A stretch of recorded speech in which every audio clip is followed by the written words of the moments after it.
नमो नमो गुरुदेव जो साधु स्वरूपी देव, आदि अंत गुण काल के जान निहारौ भेव। साहेब बंदगी, साहेब बंदगी, साहेब बंदगी। माता सेवरी जो है मंगत गुरु थे, ऋषि थे, उनके शिष्य थी माता सेवरी, और बहुत जो है श्रद्धा से भगवान राम के इंतजार कर रही थी। और ऋषि गुरु कहे थे मंगत गुरु कि जब भगवान आएंगे तो तुमको कल्याण के मार्ग बताएंगे, इसलिए तुम उनके प्रतीक्षा करना और एक दिन जरूर आएंगे। माता सेवरी जो है डेली सड़क साफ करती थी, फल जो है लिया करके मीठी मीठी चीख करके रखती थी। समय आ गया, भगवान जो है माता सेवरी के आश्रम पर पहुंचे। माता सेवरी उस समय जो है बैर जो है खा खा के जो मीठा था एक तरफ रखी थी, जो खट्टा था वो अलग रखी थी। खट्टा खुद खा लेती थी, मीठा राम के भगवान के लिए रखती थी। बहुत प्रेम, बहुत श्रद्धा था। भगवान जब मिल आए तो उनको श्रद्धा से आश्रम में ले गई, उनको नाश्ता पानी कराई। वो बैर लिया के साफ सुथरा धो धा के वो खाई हुई बैर जो है भगवान को दी। और वो भगवान जो है वो बैर खा के कहते हैं कि हे माता, तुम्हारे बैर से हमको ऐसा लगता है कि हम अयोध्या में माता कौशल्या के हाथ से भोजन कर रहे हैं। तुम्हारे बैर में बहुत आनंद आया। उसके बाद से भगवान जो है माता सेवरी जो है भगवान राम के अपने गुरु के समाधि पर ले गई। वहाँ पर गुरु के प्रकाश रोशनी से जगमगा रहा था। संत भूमि था, आश्रम था, वहाँ के माहौल अच्छा था। तो वहाँ पर जो है सेवरी कहे कि हमारे गुरु कहे थे कि भगवान आएंगे तो तुम्हारे को कल्याण करेंगे। प्रभु आप आ गए, अब हमारा कल्याण कर दो, हमके कल्याण के मार्ग बताओ। तो नवधा भक्ति भगवान राम वहीं बताते हैं। प्रथम भक्ति संतन कर संगा, कहते हैं कि हे माता सेवरी, पहला भक्ति है कि संत गुरु के शरण में जाना, तन से, मन से, वचन से सतगुरु संतों के शरणागत हो जाना। ये पहला भक्ति है। दूजे रति मम कथा प्रसंगा,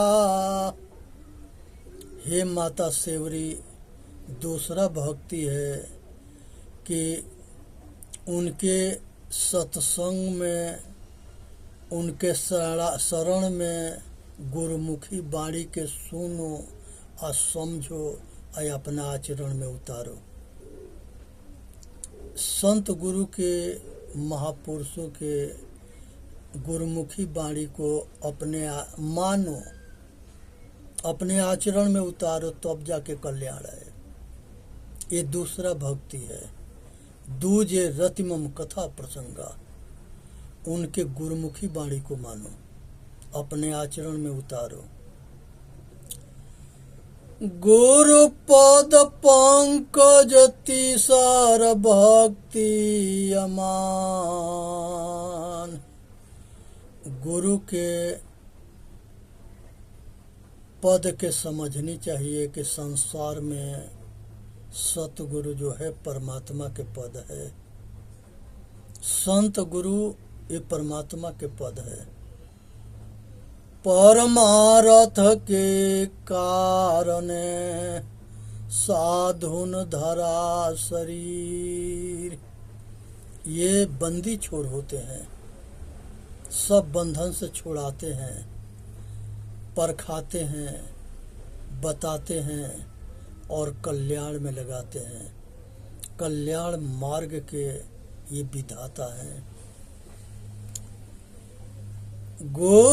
तीसर भक्ति गुरुपद पंकज, तीसर भक्ति अमान। मंत्र जाप मम दृढ़ विश्वासा, पंचम भक्ति सुवेद प्रकाशा। सतगुरु के गुरु की वाणी जो है, गुरुमुखी वाणी, ये मंत्र है। उसको जो है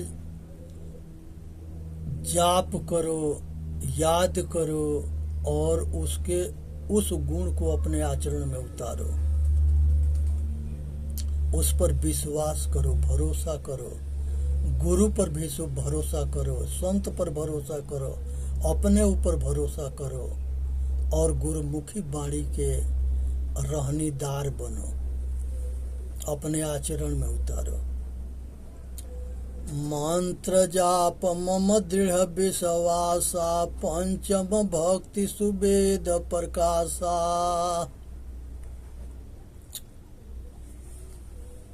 चौथी भक्ति मम गण करई कपट तजगान। चौथा भक्ति है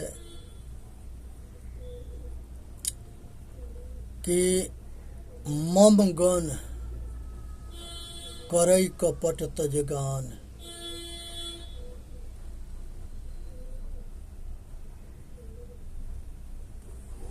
यहाँ पर जो है ममतामय होना, दयावान होना, सम होना, कपट के त्याग करना, धोखेबाजी के त्याग करना, छल के त्याग करना, गलत कर्म को त्याग करना, अब ममतामय होकर के अपना कल्याण करना, समाज के कल्याण करना। चौथा भक्ति मम गण करई कपट तजिगान। पांचवा भक्ति बताते हैं कि हे माता, मंत्र जाप मम दृढ़ विश्वासा, पंचम भक्ति सुवेद प्रकाशा। मंत्र के जाप करे, गुरुमुखी वाणी के याद रखे, उसके स्वाध्याय करे, अपने आचरण में उतारे। और यही जो है पंचम भक्ति सुवेद प्रकाशा, ये सब वेद में मिलेगा कि अपना गुरु के ऊपर विश्वास करो, संत के ऊपर विश्वास करो, अपने ऊपर विश्वास करो, तब अपना कल्याण करो। छठा भक्ति में बताते हैं, मन सठ दमशीला विरत बहु कर्मा, अनिरत निरंतर सजन धर्मा। दम के मतलब होता है अपने इंद्रियों के दमन करना, अपने मन के समन करना, शीलवान होना और विरत बहुकर्मा, विरक्त होकर के अच्छा कर्म करना, अनिरत निरंतर सज्जन धर्मा।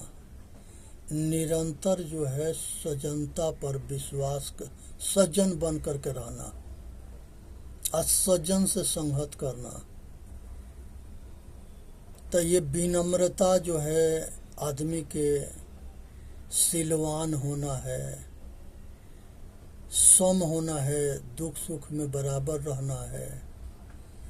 तो इसलिए जो है समदम शील विरत बहुकर्मा, अनिरत निरंतर सज्जन धर्मा। सज्जन बन जाओ, शीलवान बन जाओ, विरक्त बन जाओ और अपने इंद्रियों के दमन करो। सातवां भक्ति बताते हैं कि हे माता सेवरी, सातवां भजन है। सातवा सम मोहि में जग देखा, मोह से अधिक संत कर लेखा। धर धरती के एक लेखा, जस बाहर तस भीतर देखा। यहाँ भगवान राम बताते हैं कि हे माता, सब कुछ अपने आप में देखो, जो बाहर है वो अंदर भी है। सम मोहि में जग देखा, ये सब जग अपने अंदर है, मन में है, इसे जानो, देखो, समझो। मोह से अधिक संत कर लेखा, आई अपने से श्रेष्ठ अपने गुरु के और संत के आदर करो, सेवा करो, इसमें कल्याण है। मोह से अधिक संत कर लेखा। आठवां भक्ति बताते हैं कि आठवा यथा लाभ संतोषा, सपनहु नाहि देखहु पर दोषा। जो कुछ मिला है उसमें संतोष रखो, ये आठवां भक्ति है। जो कुछ मिलता है उसमें संतोष रखो, और सपना में दूसरे के दोष मत देखो, ये भक्ति है, आठवां भक्ति है। सपना में दोष किसी के मत देखो, देखना है तो अपना दोष देखो और उसे त्याग करो, अपना कल्याण करो। गौ धन गज धन बाज धन, यवर रतन धन खान। जब आवे संतोष धन, सब धन धूरी समान। जब मनुष्य के संतोष होता है तो सब धन धूर के समान हो जाता है। इसलिए संतोषी होना बड़ा जरूरी है। यहाँ साहेब जो है भगवान राम माता सेवरी को बताते हैं कि आठवा यथा लाभ संतोषा, असपन होना ही देखो पर दोषा। नौवा में भक्ति में बताते हैं, नौम सरला सबसे छलहीना, मम भरोस ही हरसन दीना। नौम सरल सबसे छलहीना, मम भरोस ही हरसन दीना। नौवा भक्ति है कि सबसे सरल रहना, विनम्र रहना और प्रेम करना। शीलवंत सबसे बड़ा, सब रत्नों के खान। तीन लोक के संपदा, रही शील में आन। सरल बने, शीतल बने, विनम्र बने, श्रद्धावान सेवादार बने। जो सबसे विनम्र रहता है उसको गिरने के डर न लगता है, गिरने के डर न होता है। इसलिए शीलवान सबसे बड़ा है, सब रत्नों के खान है। यहाँ नौवा भक्ति में सरल शब्द जो है विनम्रता को कहा गया है। विनम्र होना सबके प्रिय होता है और सरल रहे, अच्छलहीन रहे, किसी से बिल्कुल साफ सुथरा रहे, धोखा परपंच ये सब ना रहे, छल रहित रहे, किसी के संगे मम भरोसे ही हर्ष न देना। खुद पर भरोसा करे, अपने गुरु पर भरोसा करे और गुरुमुखी बाणी के लेके अपना कल्याण करे और प्रसन्न रहे, हर्ष न देना, खुश रहे, रोवे गावे नहीं। भगवान कहते हैं कि हे माता सेवरी, मम दर्शन फल परमयनु पा अजीव पाव निज सहज स्वरूपा। भगवान राम कहते हैं कि हे माता, हमारे जैसे अगर भगवान किसी को मिलता है तो मम दर्शन फल परम अनुपा आजीव पाव निज सहज स्वरूपा। जीव अपने स्वरूप को जान जाता है। आत्मज्ञान महापुरुष बता देते हैं और वो आत्मज्ञानी होकर के आत्म साधन करके आज संसार के सब बंधन के छोड़ के बंधन मुक्त हो जाता है, जन्म मरण से छूट जाता है। ये जिंदगी के सार है माते, इसी को अपना लो, सुखी रहोगे और मुक्ति मिल जाएगा। मोक्ष उसे कहते हैं जो मोह के क्षय हो जाए। केवल उसे कहते हैं केवल शेष रह जाना। निर्वाण उसे कहते हैं जो सत निर्णय पर अटल हो जाना। सतगुरु कबीरो साहब कहते हैं, भगवान तुलसी बाबा कहते हैं, आत्मयानुभव सोसु प्रकाशु बड़े भाग उरयावहु जासु। आत्मा के अनुभव बहुत भाग्यशाली आदमी के होता है। ये सोसु प्रकाशु, सो मने खुद स्वयं के प्रकाश है वो ज्ञान स्वरूपा। अब बड़े भाग उरियावहु जासु, आत्मज्ञान रूपी रोशनी, आत्मज्ञान रूपी ज्ञान बहुत भाग्यशाली पुरुष के होता है, जो अपने ज्ञान के प्रकाश, उसको तीसरा नेत्र भी कहते हैं। वो ज्ञान की आँख होता है, विचार की आँख होता है, विवेक की आँख होता है। उसके रोशनी में सगरी अज्ञानता रूपी बंधन जल के स्वाहा हो जाता है। सब बंधन छूट जाते हैं, टूट जाते हैं और उसे छुटकारा मिल जाता है। हरि व्यापत्र सर्वत्र समाना, प्रेम से प्रगट हो भगवाना। हरि सतगुरु को कहा गया है। जब मनुष्य बड़े भाग मानुष तन पावा, सुर दुर्लभ सत ग्रंथ न गावा। बहुत भाग्य से मनुष्य के शरीर मिला, अब बहुत भाग्य से अपना कल्याण की इच्छा हुआ, और बहुत भाग्य से सतगुरु असंत मिल गए। ये तीनों बहुत भाग्य से मिलता है। इसी को त्रिवेणी कहा गया है। सुरसरी गंगा जमुना सरस्वती, ये त्रिवेणी है।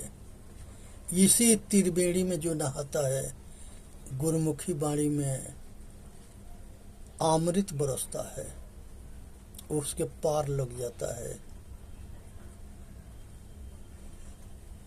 सतगुरु कबीर साहब कहते हैं, दिल में खोजो दिल ही में खोजो, ये करी माँ रामा। वो हरि प्रेम से प्रकट होते हैं। जाके खोजत कल्पो गया, घट ही माही सो मोर। बाढ़े गर्भ गुमानते, ताते पर गए दूर।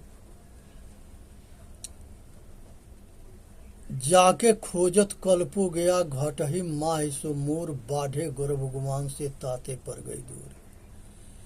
जब ये माया के अहंकार होता है तो हम अपने आप से दूर होते हैं, वो मनोमुखता बढ़ती है।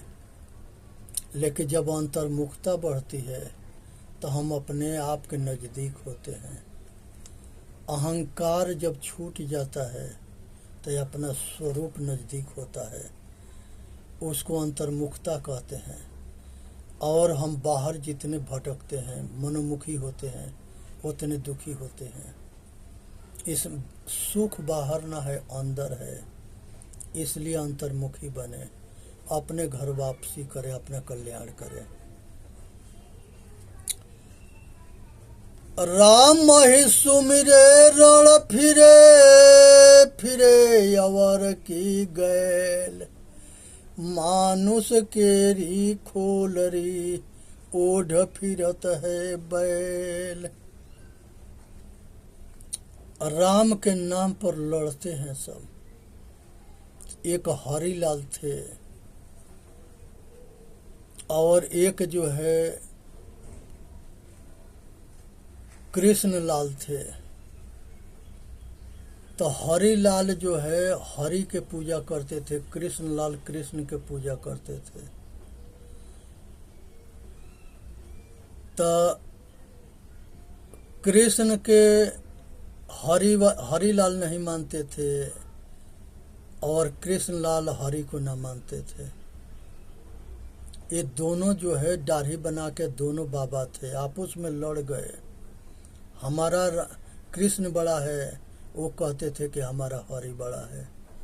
दोनों एक दूसरे के दाढ़ी पकड़ लिए, एक दूसरे के दाढ़ी नोचने लगे, मारने लगे, पीटने लगे, पटका पटकी करके दोनों जो है इतने जबरदस्त लड़े कि दोनों अधमरु होके और दोनों के उठ के पानी पीने के सहना था, दोनों पड़े हुए थे जमीन पर।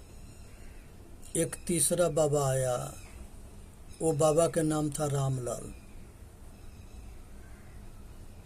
रामलाल बाबा कहे कि ये तुम दोनों कैसे लड़ गए? कहे कि ये कृष्ण लाल और हरि लाल, ये दोनों अपने अपने, वो कहता है कि कृष्ण बड़ा है, ये कहता है कि हरि बड़ा है। रामलाल दोनों के समझाए कि ये कृष्ण जो है और हरि दोनों एक ही है, हमारा नाम रामलाल है, इसी में हम भी हैं। जो अंदर चेतन आत्मा है वही कृष्ण भी है, वही हरि भी है और वही राम भी है। क्यों लड़ते हो?